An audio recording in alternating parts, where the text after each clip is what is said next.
నమస్కారం. అల్లుమూలవారి వంటిల్లు అండ్ వ్లాగ్స్కి స్వాగతం.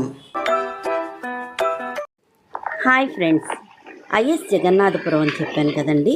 ఆ ఐఎస్ జగన్నాథపురం ద్వారకా తిరుమలకు దగ్గరలో ఉన్నటువంటి ఒక ఊరండి. ఇక్కడ నరసింహస్వామి వారు కొండపైన వెలుస్తున్నారండి. ఈ కొండ మీదకి వెళ్ళడానికి మనకి ఘాట్ రోడ్డు ఉందండి, అలాగే మెట్ల మార్గం కూడా ఉన్నది.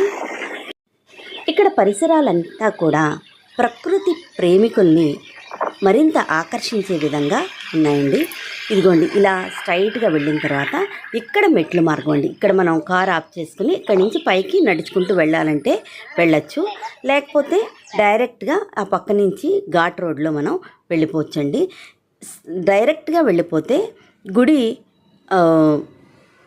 ముందు వరకు వెళ్ళిపోతాం.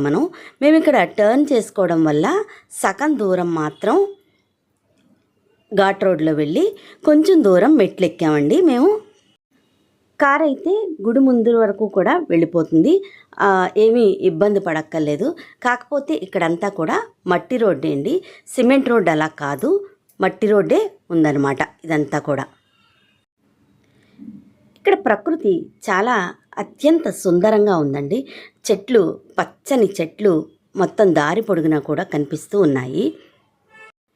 ఈ గుడికి రావడం వల్ల ప్రకృతిని ఆస్వాదించవచ్చు, అటు లక్ష్మీ నరసింహస్వామి వారిని కూడా దర్శించవచ్చు. ఇదిగోండి, ఇలా టర్న్ కొట్టేసిన వల్ల మేము సగం దూరం వరకు వెళ్ళి ఆ తర్వాత మెట్ల మార్గం గుండా వెళ్ళామండి. డైరెక్ట్గా వెళ్ళిపోతే మాత్రం గుడి ముందు వరకు కూడా మనం వెళ్ళిపోవచ్చు. ఏ విధమైనటువంటి ఇబ్బంది లేకుండా ఈ ప్రయాణం సాగుతుందండి. ఇక్కడ కార్ పార్క్ చేసుకుని మేము మెట్ల మార్గం గుండా మళ్ళీ గుడి దగ్గరికి వెళ్ళామండి. ఇక్కడ మాత్రం సిమెంట్ రోడ్డు ఉందండి, అదేదో ఆఫీస్ అనుకుంటా గుడికి సంబంధించింది. మేమందరం కూడా కిందకి ఆ కార్ అక్కడ పార్క్ చేసి నడుచుకుంటూ వచ్చి తర్వాత మెట్ల మార్గం గుండా వెళ్ళామండి.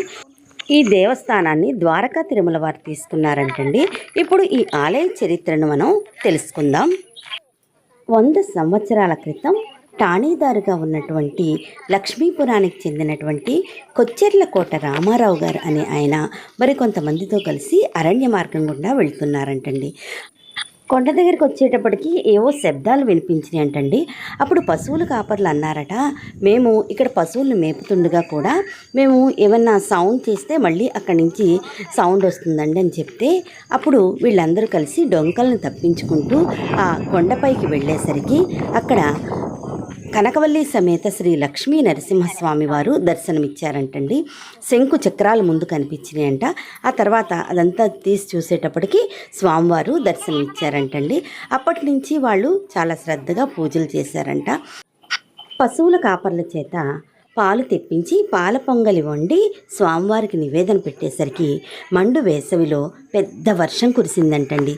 దాంతో స్వామివారు చాలా మహిమ గలవారు అనేసి తెలుసుకున్నారంటండి.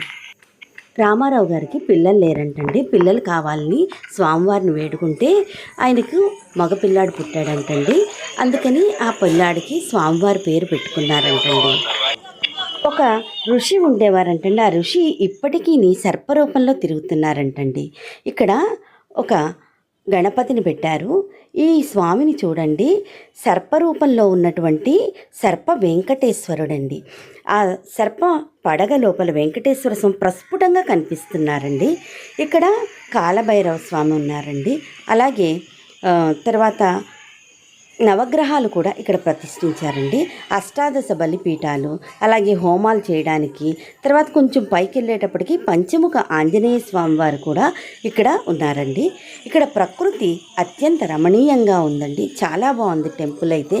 స్వామివారిని చూడడానికి 2 కన్నులు సరిపోలేదు, అసలు చాలా చాలా విశేషంగా ఉన్నారు. అసలు ఆయన చూడగానే ఒక అద్భుతం అనిపించింది అంతే. ఆ స్వామిని, నరసింహస్వామి వారిని దర్శించుకోగానే. స్వామివారిని గూగుల్లో తీసి పెట్టానండి, చూడండి ఒకసారి. కొండ మీద ఇంకా పైకి వెళ్తే ఉన్నటువంటి పంచముఖ ఆంజనేయ స్వామివారండి. మరిన్ని ఆసక్తికరమైన వీడియోల కోసం నా ఛానల్ని సబ్స్క్రైబ్ చేయండి. అలాగే నోటిఫికేషన్స్ కోసం పక్కనున్న బెల్ ఐకాన్ని క్లిక్ చేయండి.